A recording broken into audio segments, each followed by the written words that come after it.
Alors, bonjour, messieurs, dames. Bienvenue à la deuxième conférence de cette série.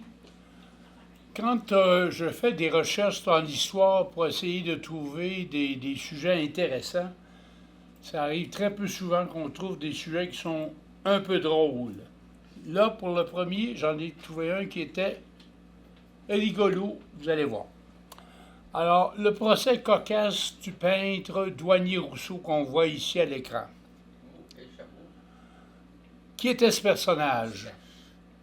Henri Rousseau, que tout le monde surnommait le douanier.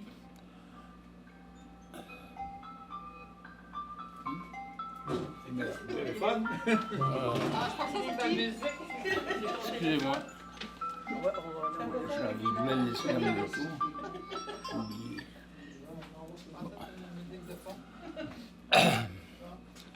Alors, je disais donc qu'Henri Rousseau, que tout le monde surnommait le douanier, était un peintre naïf qui a pratiqué son art à la fin du 19e et au début du 20e siècle. Au début de sa vie active, Henri Rousseau était vraiment un douanier qui était en charge de collecter les taxes sur les boissons alcoolisées qui rentraient dans Paris. Et dans ses temps libres, il s'est adonné à la peinture qu'il a appris par lui-même. La plupart de ses tableaux se situaient dans la jungle, alors que lui-même n'avait jamais quitté le sol de la France. Son style de peinture, qui est enfantin, lui vaudra des moqueries d'à peu près tous les critiques d'art. Dans quelle affaire louche a-t-il trempé? Rousseau a été arrêté en 1907 pour avoir été impliqué dans une sombre affaire d'escroquerie. S'est ouvert ensuite un procès cocasse où son avocat a plaidé que son client était trop naïf pour pouvoir concevoir faire une escroquerie. Comment vivait le douanier? Bien, en 1907, Henri Rousseau vivait dans la misère noire. Ses tableaux se vendaient à des prix dérisoires et il vivait seul dans son atelier qui était sans eau et sans chauffage. Et il était endetté lourdement face aux marchands qui lui fournissaient ces types de peinture.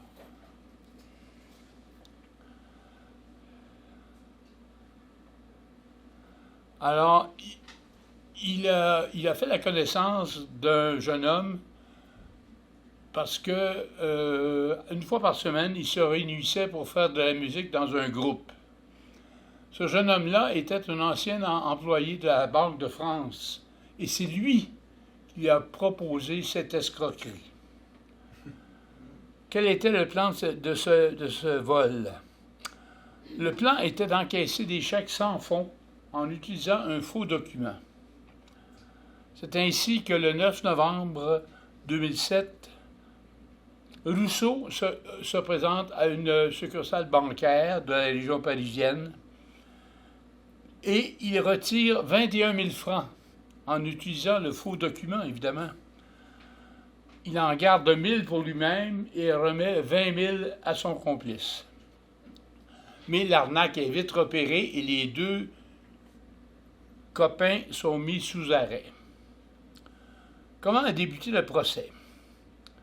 Ce n'est qu'un an plus tard, soit en janvier 1909, que le procès s'est ouvert. L'accusation, évidemment, en était à une d'utilisation d'un faux document. Les journalistes se pressent devant le tribunal parce qu'ils savent qu'ils vont assister à un procès amusant. Et ils ne seront pas déçus. Rousseau, aussitôt qu'il entre dans la salle de cour, il dit « Mon juge, je suis innocent !» Ce à quoi répond le juge en disant « Appelez-moi Monsieur le Président. » « Oui, Monsieur le Président, de reprendre Rousseau, je suis un homme d'honneur et je n'ai jamais songé qu'à la grandeur de la France, dont je suis un des fils les plus illustres. » Alors là, la foule est partie à rire devant des propos aussi ridicules et prétentieux. Alors, mais finalement, Rousseau a fini par avouer que oui, il avait participé à cette escroquerie. Il dit que c'était pour rendre un service à un ami. Rousseau était-il saint d'esprit? C'est la question que le juge au procès, le président du tribunal, se posait parce qu'il dit, est-ce que j'ai affaire à un vrai nigaud ou à un acteur super qui joue le rôle d'un naïf? Le procureur de la Couronne, lui, n'y croyait vraiment pas parce que l'avocat de Rousseau prétendait que son client était aussi naïf que son art. Mais l'avocat de la Couronne, lui, il n'y croyait pas du tout à la naïveté de Rousseau et il demandait une peine sévère. Est-ce que Rousseau était orgueilleux? Cet artiste bombe le torse en se disant le plus fort de tous les peintres de son époque.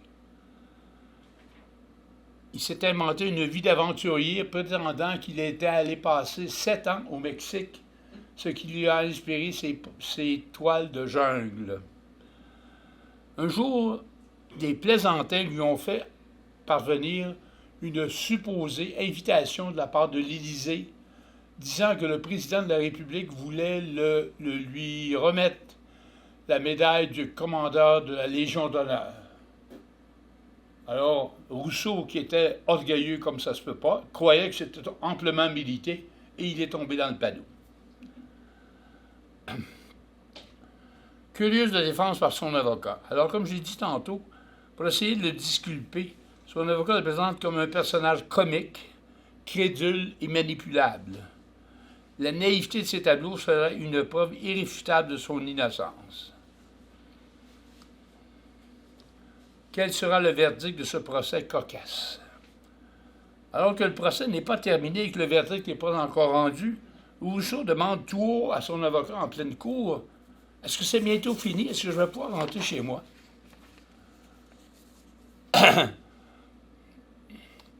Autre rire général parmi les spectateurs présents. En définitive, le jury va le trouver coupable, mais le juge décrète que Rousseau a agi par naïveté plutôt que par malveillance. Alors, il va lui éviter le bagne, tandis que son complice, lui, va hériter de 50 prisons. Avant de quitter la cour, Rousseau s'adresse au juge en lui disant « Pour vous remercier, Monsieur le Président, je ferai bien le portrait de votre dame. » Alors, tout le monde est sorti du tribunal en riant de tous ses forces. Cette histoire a eu un dénouement heureux. Dans un sens, non, parce que Rousseau est décédé 2 ans après la fin du procès. Mais, plusieurs années plus tard, en 1936, son tableau qu'on voit ici, qui s'intitule « Le charmeur de serpents », a fait son introduction au Louvre. Alors, à la longue, on peut dire que Rousseau a eu le dessus sur les gens qui se moquaient de son art. Est-ce qu'il y a des questions ou des commentaires sur cette histoire-là? On va passer à la suivante, les zouaves pontificaux. Qui sont ces zouaves et quel rôle ont-ils joué dans l'histoire? Les zouaves ont été les soldats d'un corps d'infanterie constitué en 1860 par des volontaires de plus de 22 pays à la demande du pape qu'on voit ici, qui est Pie IX, pour défendre les États pontificaux qui étaient menacés par les partisans de l'unité italienne. C'est un film qui m'a amené à ce sujet-là, que j'ai vu au printemps dernier, je ne sais pas si vous l'avez vu, qui s'intitule « L'Enlèvement ». C'est un film du réalisateur italien Marco Bellocchio et qui relate les événements entourant le comportement du pape Pie IX dans le combat pour l'unification de l'Italie. Au début du 19e siècle, le territoire italien est morcelé entre différents royaumes autonomes, comme il l'était depuis des siècles et des siècles. Finalement, un mouvement d'unification est entamé par le roi de la Sardaigne, cette île qui est au large de la Corse, et qui était aussi duc de Savoie, Victor Emmanuel II, qu'on voit ici. Ce combat, qui débute en 1888, a réussi à réunir tous les territoires sur le sol italien, sauf un, soit les États pontificaux.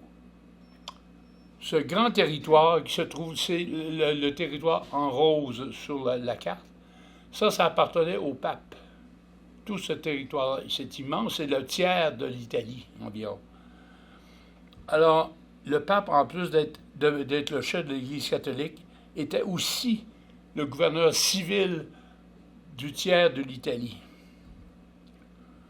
C'était depuis l'an 756 que le roi Pépin le Bref avait fait don au pape de ce territoire-là en retour d'une faveur papale.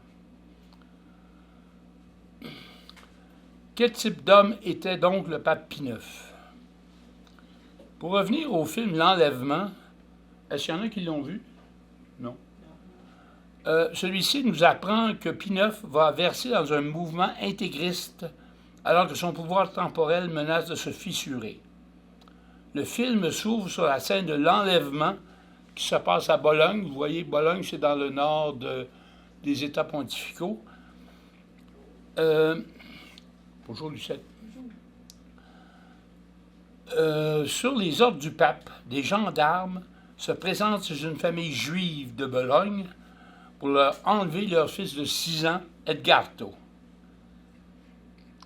Edgardo, c'est celui qu'on voit à droite. Quand il était devenu adulte, il était devenu prêtre catholique aux grandes dames de ses parents qui étaient juifs. Alors, le prétexte de ce geste de l'enlèvement, c'est que le jeune garçon avait été baptisé Poupon par une nourrice bigote, parce qu'elle pensait qu'il allait mourir. Alors, elle avait fait un baptême d'urgence. Le pape voulait en faire un bon catholique, même si ses parents s'y opposaient. Pie IX est décédé à l'âge de 85 ans d'une crise d'épilepsie. La légende veut que ses opposants, qui le détestaient, aient projeté son cercueil dans les eaux du Tibre, comme le démontre le film. Il y a eu une tumultueuse décennie entre 1860 et 1870 en Italie. Alors, on a vu l'Italie à traverser une période violente suite à la guerre d'unification du pays. La papauté voulait résister à tout prix à cette vague nationaliste qui menaçait définitivement de le dépouiller de son pouvoir temporel.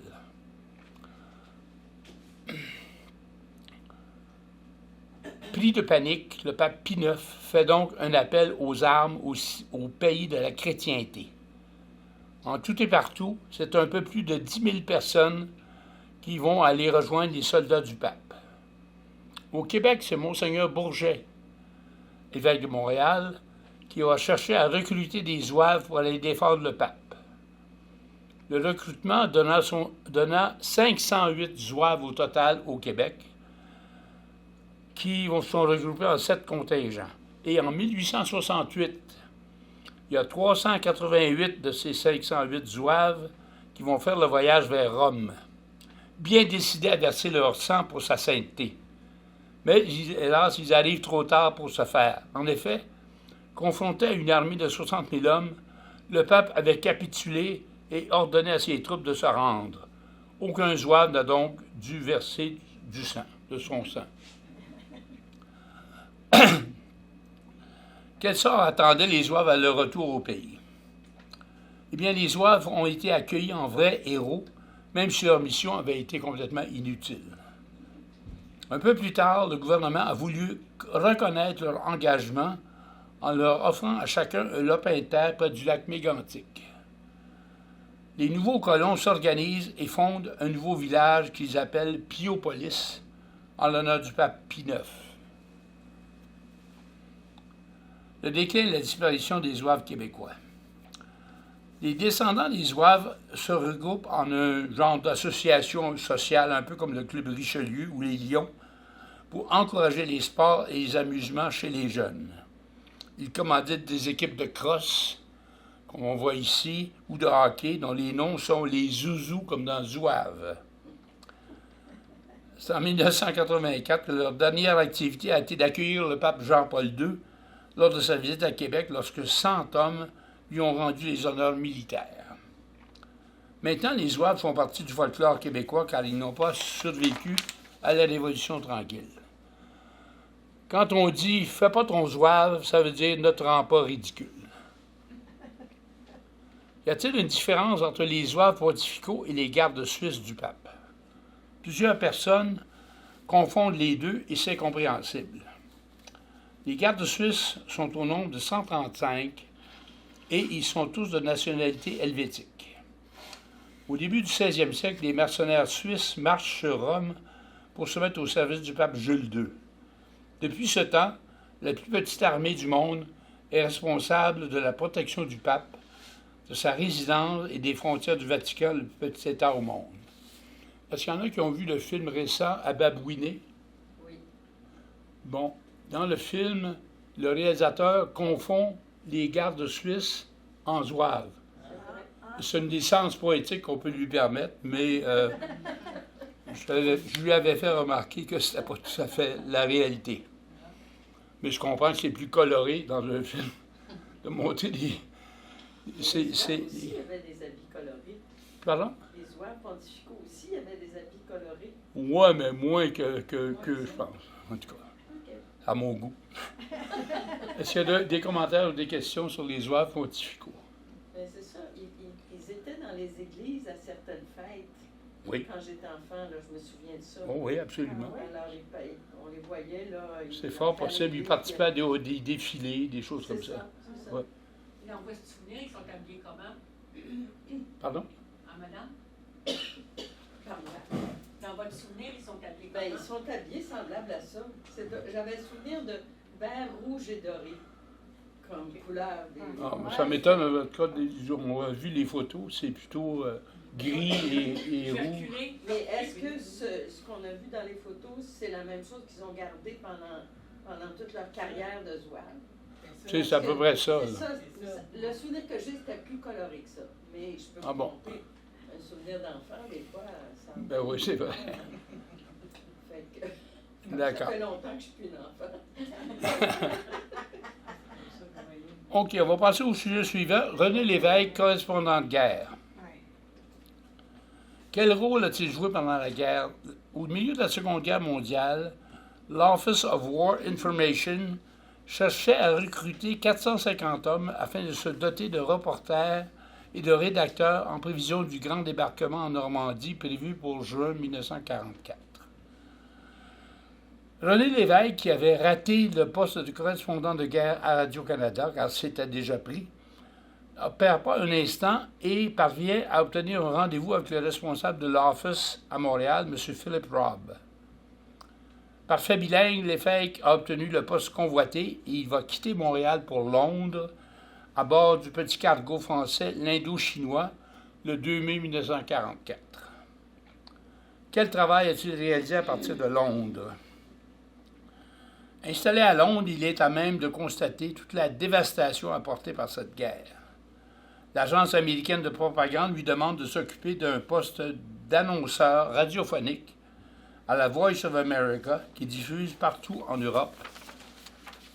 Et on lui demande particulièrement de transmettre des bulletins de nouvelles en haut français qui vivaient donc à ce moment-là sous l'occupation. Avec des bombes volantes qui harcèlent les Londoniens et les coups de canon sur différents fronts, René Lévesque découvre le danger associé au journalisme de guerre. De Londres, notre journaliste passe au front. À partir du mois de février 1945, il est transféré sur le continent en France, plus précisément où les combats font rage. Il porte évidemment l'uniforme américain, avec le grade de lieutenant, mais il lui est interdit de porter une arme car il a un statut de journaliste. Il suit les troupes américaines au combat et il est un des premiers journalistes à constater la dévastation de la ville de Stuttgart en Allemagne. Il a aussi vu le politicien et militaire nazi Hermann Göring subir son procès pour crime contre l'humanité. Avec l'armée américaine, il traverse le Rhin et poursuit les Allemands en déroute. Le souvenir inoubliable de la guerre frappe Lévesque. Un peu plus tard, notre journaliste est un des premiers à voir la libération du fameux camp de concentration de Dachau. Si vous permettez, je vais vous lire la description qu'il en a lui-même faite de cette scène sinistre dans son autobiographie intitulée « Attendez que je me rappelle ». Sous le soleil qui était torride ce jour-là, l'odeur était écœurante. Vite, on rentre dans la ville car c'en était une. Derrière les murs dominés par des miradors, cela semblait être une sorte d'usine industrielle. Mais cette première impression s'est vite dissipée quand une foule indescriptible s'est précipitée vers nous. Harcelée de questions dans toutes les langues à la fois, tirée à gauche et à droite par des mains d'une maigreur effrayante, nous étions là, ahuris, contemplant tous ces fantômes en pyjama rayés qui sortaient en titubant des diverses baraques. Un homme encore jeune et à qui il ne restait que la peau et les os m'apprit dans un excellent français qu'il avait naguère vécu quelque temps à Montréal et comme les autres, il me demanda une cigarette. Tout à coup, de sauvages cris de joie se sont élevés du cercle des détenus alors qu'en émergeait un gaillard bien en chair qui avait été en charge de diriger et de punir les détenus récalcitrants. Il n'avait pu s'enfuir avec les autres et était donc resté au camp. On le força à se mettre à genoux avec la tête bien droite. Pendant ce temps, un grand slave au sourire édenté s'approcha de lui et d'un grand élan frappa le bas du visage de l'homme avec un gros bâton, de sorte que sa mâchoire, à la fin, n'était plus qu'un informe paquet d'os et de chair sanglante. La procédure des Allemands dans le camp de Dachau était d'abord de dépouiller les nouveaux arrivants de leurs possessions, incluant les dents en or. Puis on les épuisait à la tâche en les nourrissant très peu, surtout dans les dernières années où les rations se faisaient rares. À la fin, on les transférait à un autre bâtiment relié à un gros réservoir par un système de tuyaux. Quand le bâtiment était rempli à craquer, on ouvrait les gaz mortels, puis quand les derniers gémissements s'étaient éteints, on transportait les dépouilles au four crématoire juste à côté.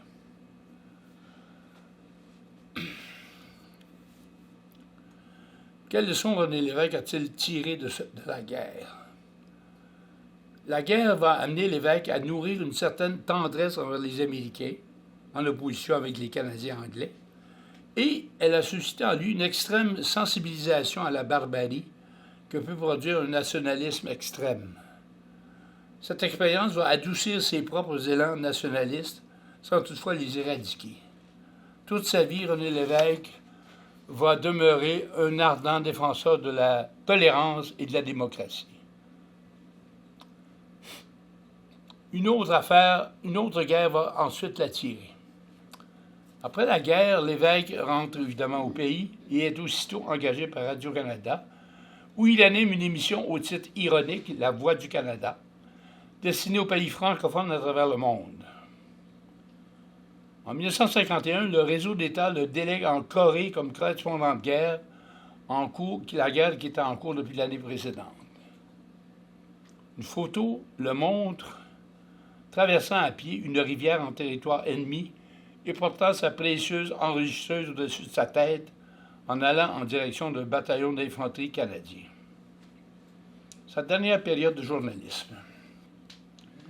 Au retour de Corée, son avion s'est posé au Japon, où il a pu constater que ces années d'occupation par les troupes américaines depuis la fin de la guerre avaient laissé des traces où la griffe Yankee était omniprésente. Il rentre à Montréal avec plein d'enregistrements audio qui vont faire de lui une vedette médiatique sur les questions de politique américaine et étrangère en général. De 1956 à 1959, son expérience acquise comme journaliste va inciter Radio-Canada à le nommer animateur de l'émission de télévision Point de mire, dont vous vous souvenez sûrement, où ses grandes qualités de vulgarisateur vont initier les Québécois aux grandes réalités politiques de par le vaste monde et, d'une certaine façon, jeter les bases de la Révolution tranquille qui va chambarder tout le Québec.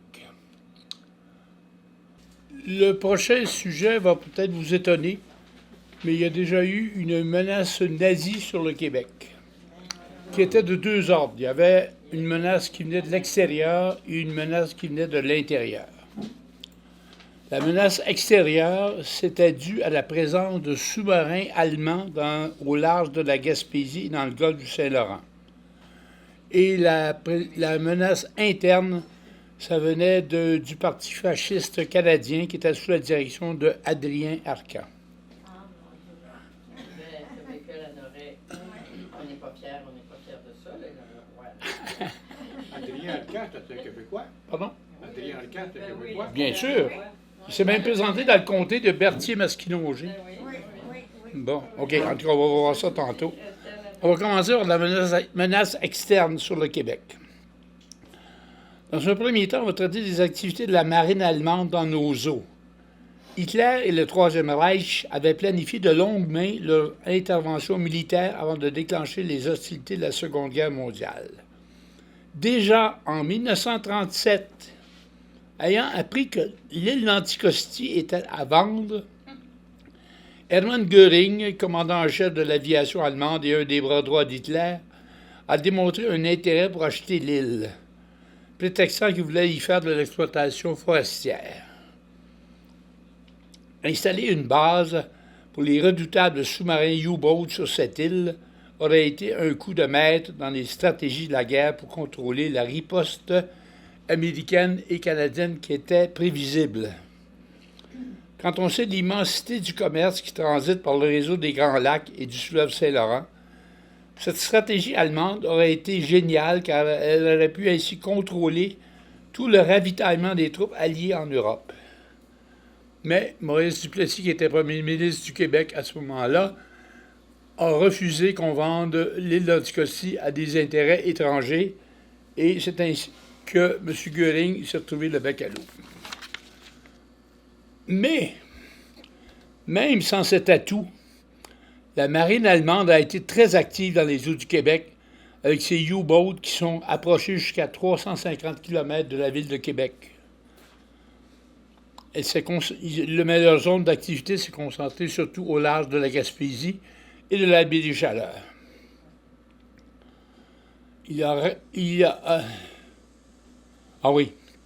C'est un Gaspésien, un pêcheur gaspésien qui a été le premier à détecter la présence de sous-marins allemands. Quand il l'a rapporté, il dit « J'ai vu un espèce de tuyau de poêle qui sortait de l'eau. » C'était le périscope de sous-marin. C'est à partir de 1942 que ces navires ont été actifs dans le fleuve et ils ont connu des succès phénoménaux. Ils ont en effet torpillé 26 navires marchands, causant ainsi la mort de près de 400 personnes. Personne n'aurait cru que les Allemands pouvaient porter la guerre de ce côté-ci de l'Atlantique. Le gouvernement canadien a fait en sorte que les affrontements sur le fleuve ne soient pas connus du grand public, car il craignait que la panique s'installe. On a aussi demandé aux Gaspésiens d'éteindre leur lumière le soir après le coucher du soleil pour, soi-disant, ménager l'électricité, mais en réalité, c'était pour empêcher les U-boats qu'ils puissent s'orienter. Un espion débarque. Cette carte-là, on voit les points jaunes, là, ce sont les endroits où il y a des bateaux qui ont été coulés par les sous-marins allemands. Et à côté, il y a le nom des bateaux. Il y en a 26. Un espion débarque à New Carlisle. Dans la nuit du 9 novembre 1942, le sous-marin U-518 s'approche des côtes de la baie des Chaleurs. Il n'est pas là pour lancer une torpille, mais pour débarquer à terre un homme.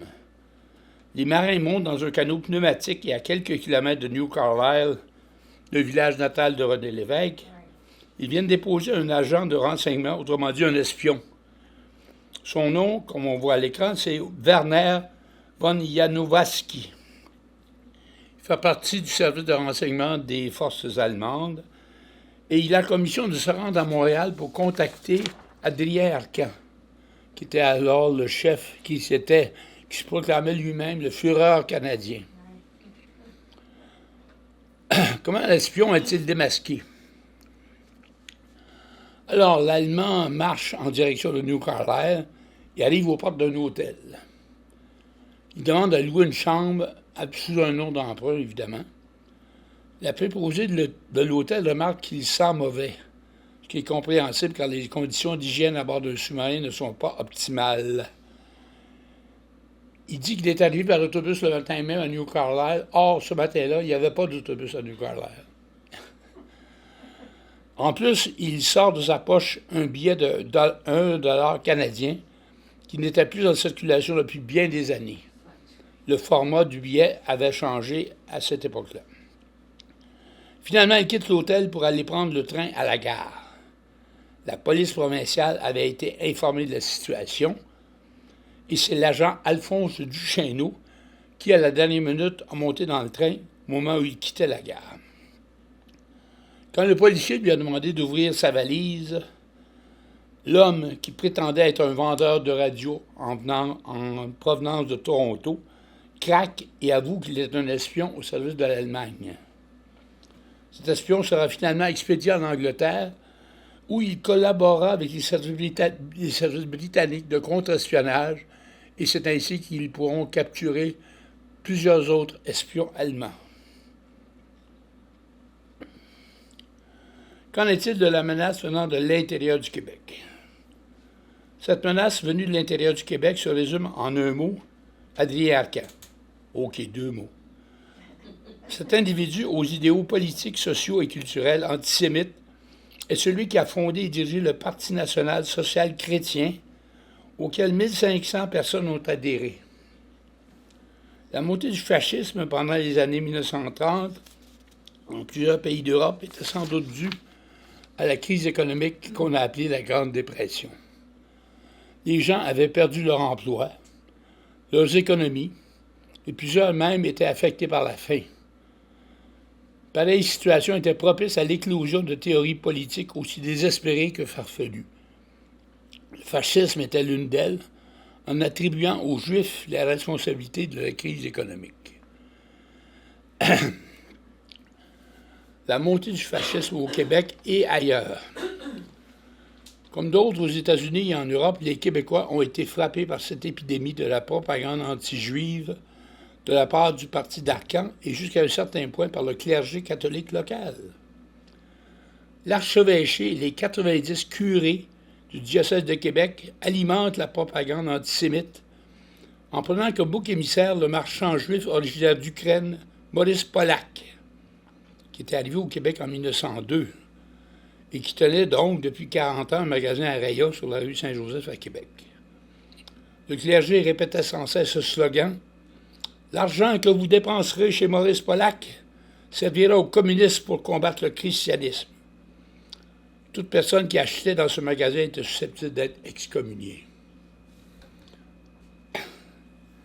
Quelle était l'attitude du Canada envers les immigrants juifs? Comme ils étaient visés par la montée du nazisme en Europe, les milieux juifs cherchaient à émigrer au Canada. À ce moment-là, le sentiment antisémite s'est répandu aussi au Canada, ce qui amenait le premier ministre canadien Mackenzie King à déclarer « Les Juifs sont les immigrants parmi les moins désirables. » Les quelques immigrants juifs qui ont réussi finalement à entrer au Canada ont été considérés comme dangereux et internés dans des camps jusqu'à la fin de la guerre.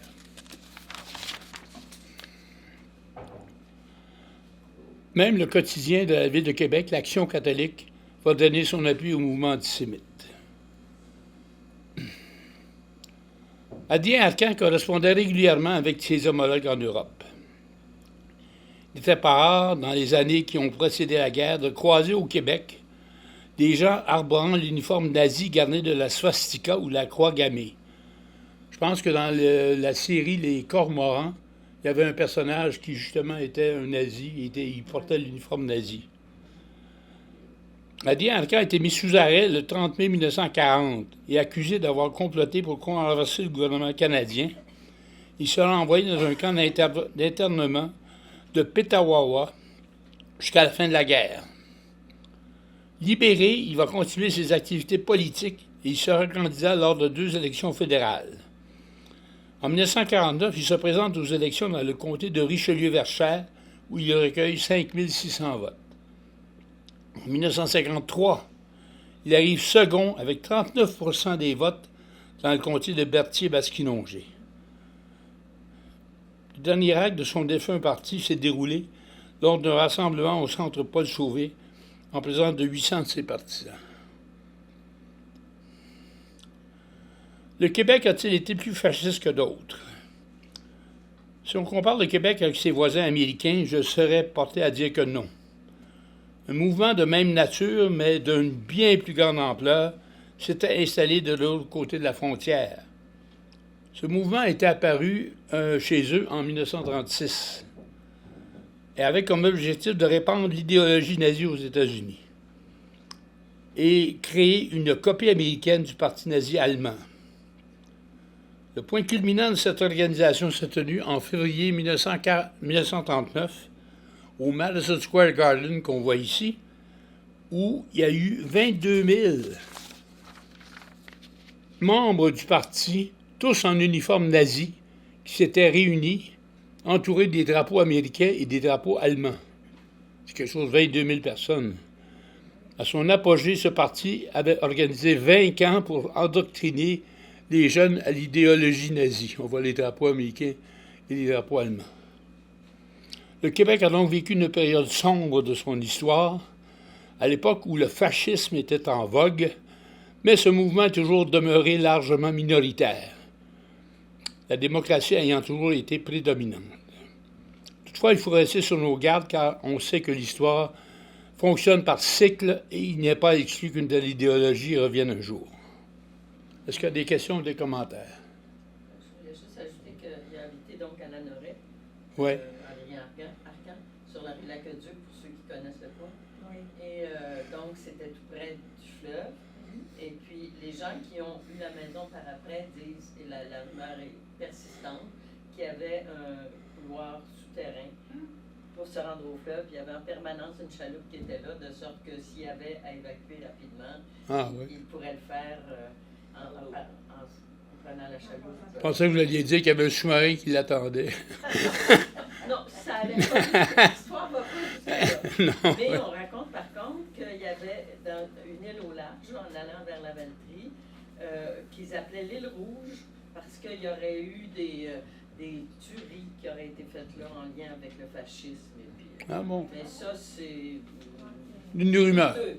Deux. OK. Mais c'est intéressant. Bon, on va passer maintenant au sujet suivant, qui est Louis Riel. Était-il un traître ou un héros?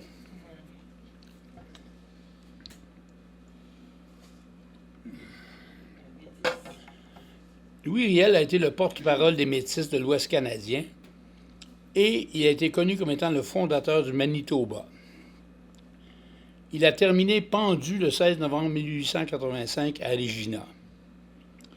Sa grand-mère était Marianne Gaboury de Maskinongé, qui s'est mariée à un coureur des bois qu'elle avait suivi pour s'établir dans la vallée de la Rivière-Rouge, en ce qui deviendra le Manitoba. Je ne sais pas s'il y en a qui le savent, mais à l'île du Pas, il y a une plaque en mémoire d'un ancêtre, je pense que c'est l'arrière-grand-père de Louis Riel, qui aurait vécu à l'île du Pas.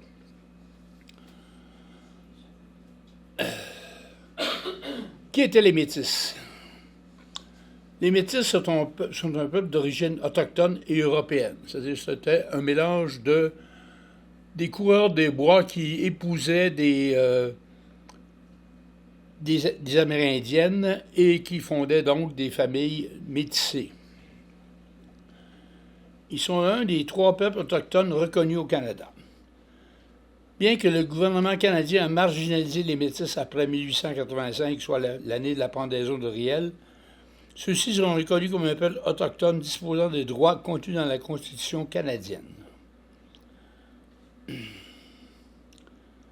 Des liens étroits et de longue date existent entre les Québécois et les Métis. Ce sont des coureurs des bois, comme j'ai dit tantôt, qui ont été à la base de la création de la nation métisse et qui se sont rendus dans ce qu'on appelait alors le Nord-Ouest, c'est-à-dire le Manitoba et la Saskatchewan. Que se passe-t-il à la Rivière-Rouge au 19e siècle? À la Rivière-Rouge, au Manitoba, il existe deux communautés d'ascendance mixte.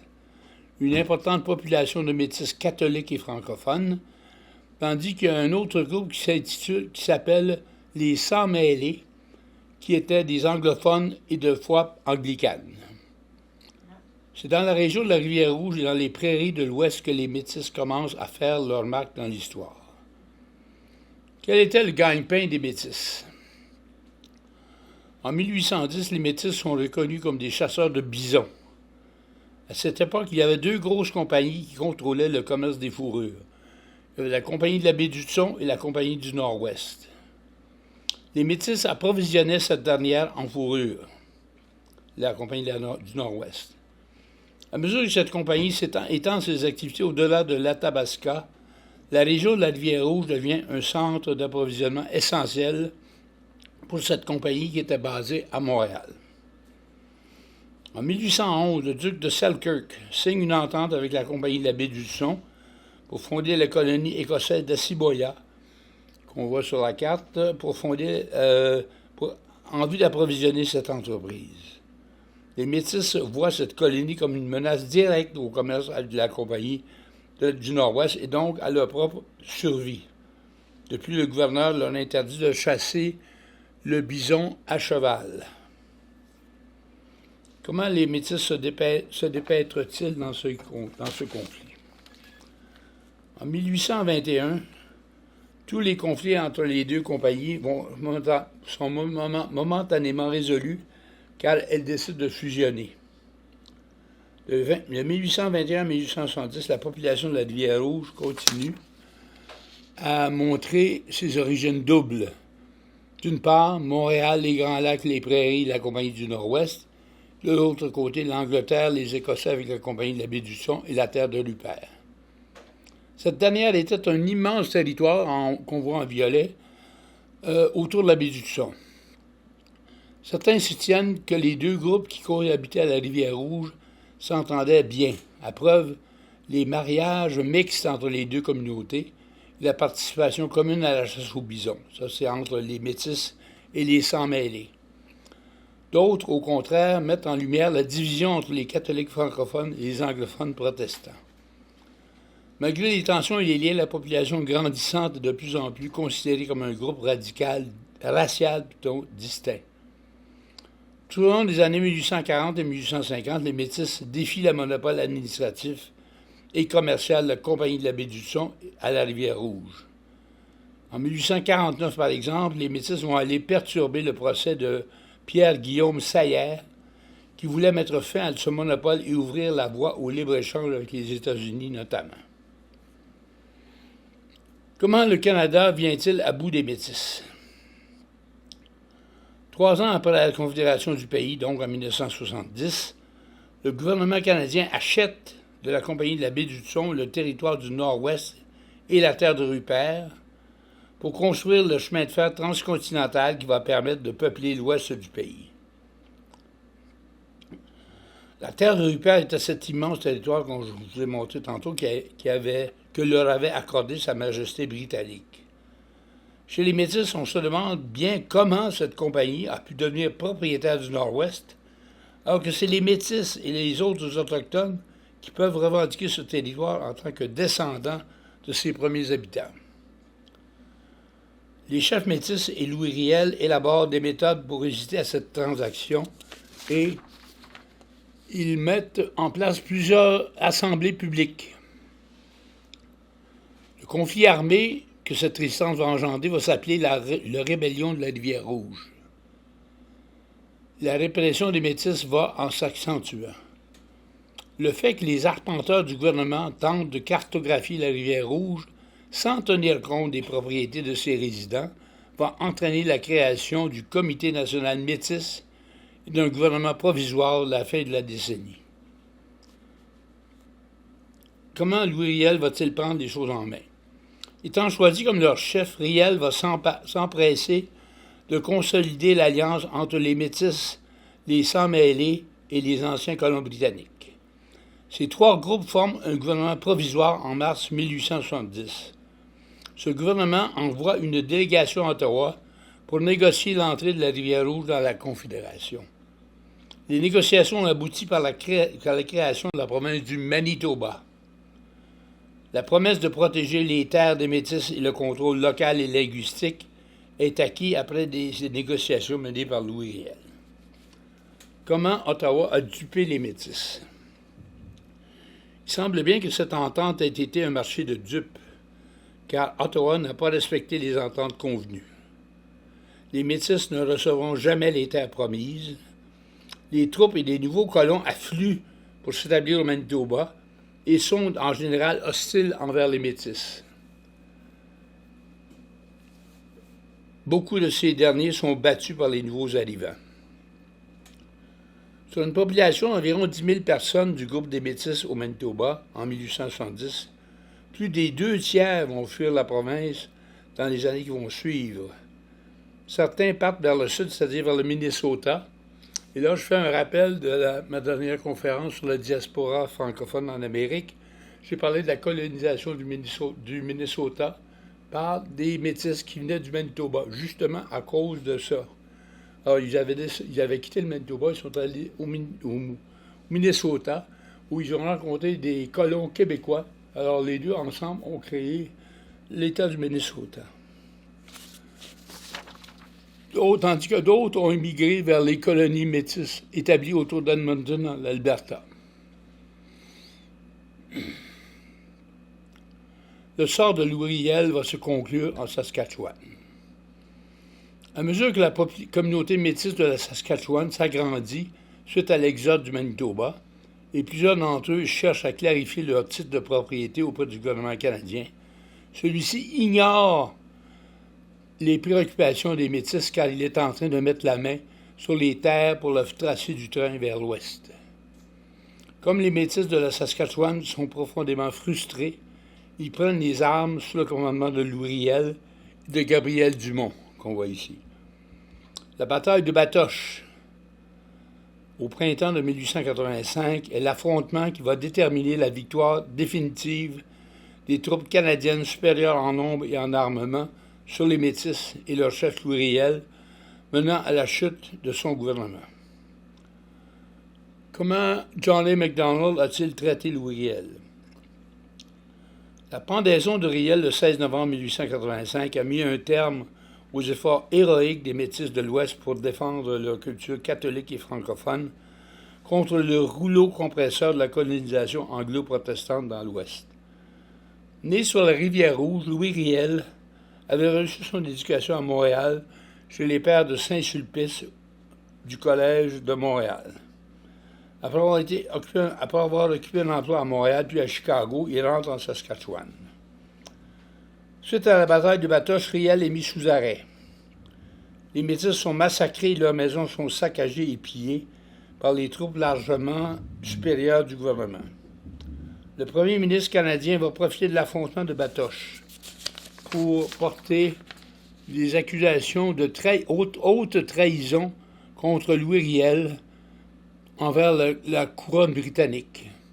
En vertu d'une loi de l'Angleterre qui date du 14e siècle, qui a l'avantage sur la loi canadienne semblable de prévoir la peine de mort. Tandis que le Canada anglais jubile, les Québécois sont scandalisés devant une telle injustice. Pendant ce temps, à Ottawa, le premier ministre John A. Macdonald reçoit d'innombrables demandes de pardon de la part du Québec, mais devant les pressions venant de l'Ontario, il laisse simplement le processus légal suivre son cours. Il s'exclame « Louis Riel sera pendu, même si tous les chiens du Québec aboient en sa faveur. » Il sera pendu à l'issue d'un procès mené devant seulement 6 jurés, tous d'origine britannique. Quel est l'héritage de Louis Riel? Eh bien, les Métis ne s'en remettront pas. Dispersés et persécutés, ils vont continuer de voir leurs droits bafoués, y compris dans la province du Manitoba, dont ils ont été un des peuples fondateurs. Louis Riel, qui aura dirigé 2 gouvernements métis populaires, aura joué un rôle central dans l'entrée du Manitoba dans la Confédération. Il sera exécuté à cause de sa participation en 1885 contre l'empiètement du Canada sur les terres des Métis. Bien qu'au début Riel a été considéré comme un traître par certains historiens anglophones, on le voit maintenant comme un grand héros qui a protégé son peuple des injustices causées par le gouvernement canadien. Est-ce qu'il y a des commentaires ou des questions? En 1885, quand il a été pendu, c'était Honoré Beaugrand qui était maire de Montréal. Oui. Honoré Beaugrand, Un autre connu, de la Naudière, qui était pro-Louis Riel, comme la plupart de tous les Québécois. Ouais. Alors, ça avait fait... il était dans une situation un peu délicate parce qu'en tant que maire de Montréal, il n'avait pas la parole aussi libre qu'il aurait aimé. À cause de la population anglophone de Montréal. Ouais. Oui, c'est ça. Alors, mais quand même, il a protesté fortement. Comme bien d'autres, oui, c'est ça. Alors, le dernier sujet de la journée, c'est le Ku Klux Klan et les Franco-Américains. Sujet étonnant, n'est-ce pas? Oui. Oui. Vous allez en avoir des belles. Comment est né le KKK? C'est une société secrète terroriste suprémaciste blanche qui a été fondée à la fin de 1865, juste à la toute fin de la guerre civile contre les États sécessionnistes du Sud, alors que c'était devenu évident qu'ils allaient perdre la guerre. Alors, plutôt que de s'éteindre, ils ont décidé de prendre le maquis et de poursuivre leur action de protestation contre les dictées du Nord en fondant cette société secrète. À la fin de la guerre, Abraham Lincoln a banni l'esclavage à tout jamais des États-Unis. Il a accordé la citoyenneté américaine aux anciens esclaves et, en plus, il leur a donné le droit de vote. C'est cette dernière concession qui a fait peur surtout à la population blanche du Sud parce que c'était rempli d'imprévus. On ne savait pas dans quoi on s'embarquait.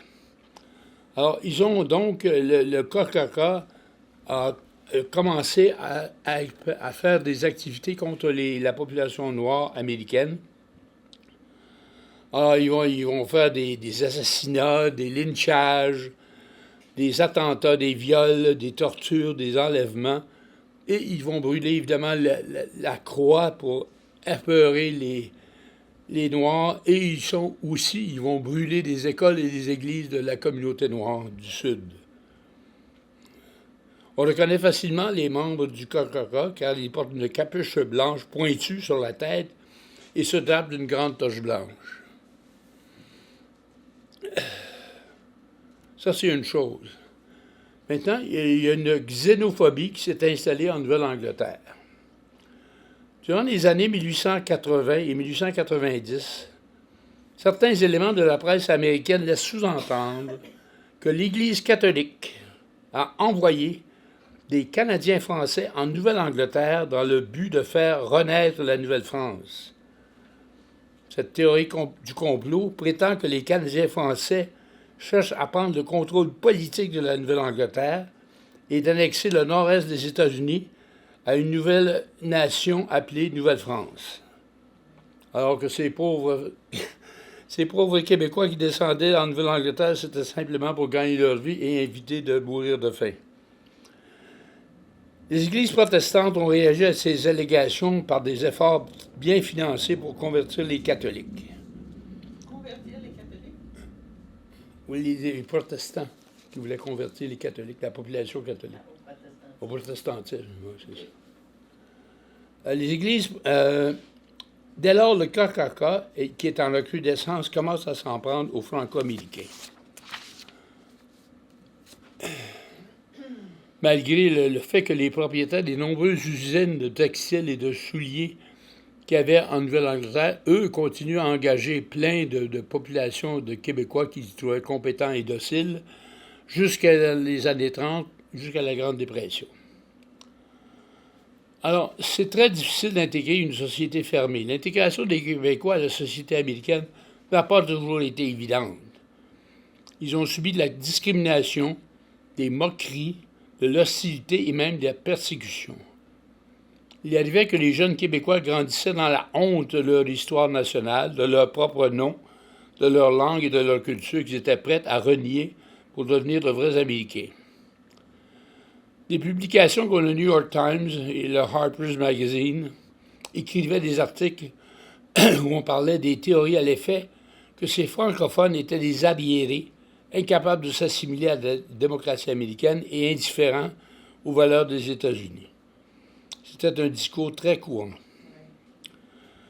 S'est ajouté à cela une montée du racisme aux États-Unis. Dans certains États comme le Maine, les Irlandais, les Franco-Américains et les Juifs étaient visés par des attaques violentes à cause de leur religion. Les Franco-Américains l'étaient encore davantage car ils parlaient une langue étrangère et étaient faciles à repérer. Dans cette société, soi-disant, on creusait de la diversité, on était quand même très intolérant face à la diversité. Ça montre à quel point l'immigration fait toujours peur. Ce que nous montre actuellement la campagne présidentielle américaine à ce sujet a donc des racines très profondes et anciennes dans l'âme américaine. À partir de 1890, des Franco-Américains accèdent à des fonctions politiques de plus en plus importantes. M. Aram Poitier, qu'on voit ici, a été élu gouverneur de l'État du Rhode Island, tandis que des types comme Hugo Dubuc, Henri Hachin et Alfred Bessette sont élus représentants au Capitole de Boston. De quoi alimenter ceux qui croient au complot papiste. Il y a eu un conflit entre Biddeford, la ville de Biddeford, et sa ville jumelle Saco, sur les côtes du Maine, qui illustre assez bien le dilemme dans lequel vivaient les Franco-Américains. Il y a exactement un siècle, c'était à la fête du travail, en 1924. Le Ku Klux Klan a tenu une parade dans les rues de la ville de Saco, dans le Maine. C'est dans cette ville que vivaient les patrons et la haute direction des usines de textiles qui étaient dans la région. Tandis qu'à Biddeford, c'est là que vivait une forte communauté de Franco-Américains, ainsi que des ouvriers qui travaillaient dans les usines. C'était la main-d'œuvre des usines. Il avait été rapporté aux citoyens de Biddeford que le KKK voulait poursuivre sa parade jusqu'à Biddeford en traversant le pont qui les unit. À cette époque, le KKK était très actif dans le Maine et on rapporte que le membership avait atteint le nombre impressionnant de 150 000 personnes, juste dans l'État du Maine. C'était 23 % de la population. C'était plus que marginal, là.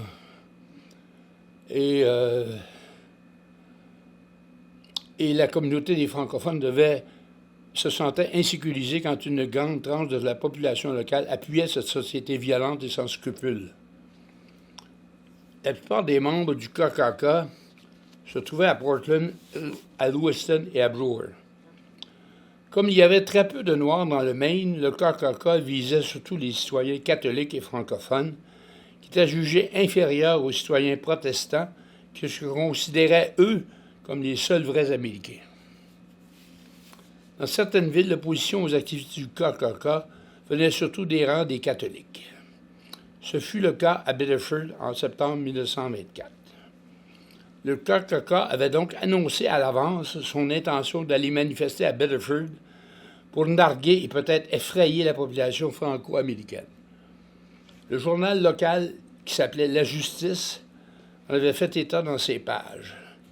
La tension était au maximum entre les deux camps.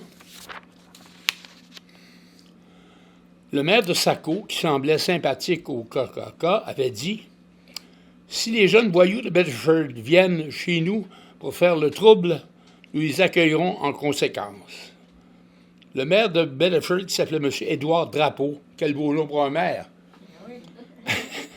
lui répliqua dès le lendemain « Les jeunes citoyens de Biddeford ne sont jamais présentés en public vêtus de cagoules, cachant leur identité, ne sont jamais regroupés dans un but d'une intimidation organisée.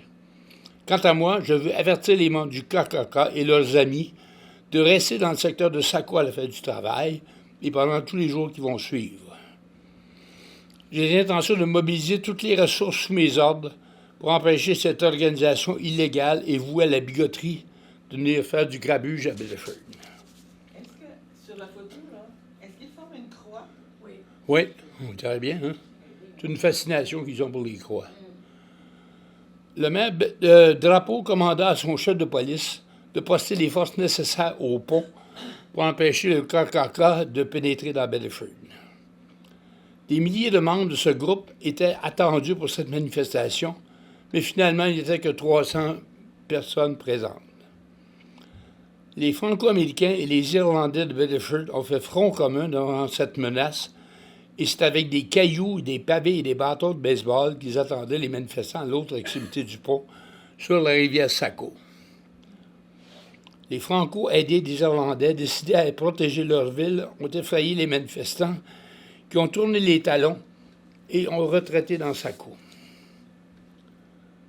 Après cet incident, il y a eu un changement de culture entre Biddeford et Saco, et peu de temps après, le KKK perdit son attrait et l'organisation a fini par disparaître de la Nouvelle-Angleterre. Est-ce qu'il y a des commentaires ou des questions? Comment c'est disparu? Pardon? Comment le groupe a disparu? Ça s'est effondré avant l'année?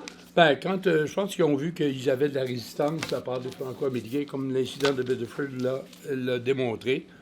Alors, ils ont perdu l'intérêt. Ils sont allés retourner dans le sud des États-Unis, il faut croire, pour faire leur grabuge. Il y a des petites velléités de renaissance, actuellement. Pardon? Il y a des petites velléités de renaissance du KKK dans le sud. Ah, ben oui, ben oui. Ça, On va abandonner complètement la partie. je vais peut-être en faire le sujet d'une autre conférence. Ce sont des Justement. descendants de... Ben, c'est pas nécessairement. D'autres générations. C'est plus des descendants idéologiques que des descendants physiques. Là. Oui, oui, c'est Mais sûr. c'est ceux qui disent que les Haïtiens mangent les chats, Ouais, les ouais, chiens, ouais, ouais. les gens de Pittsburgh, là, c'est le même genre de mentalité. Tout à là. fait. Exactement. Alors, merci beaucoup de votre attention. Merci. La prochaine conférence va avoir lieu mardi le 19 novembre à 13h30 ici même. Alors, merci bien.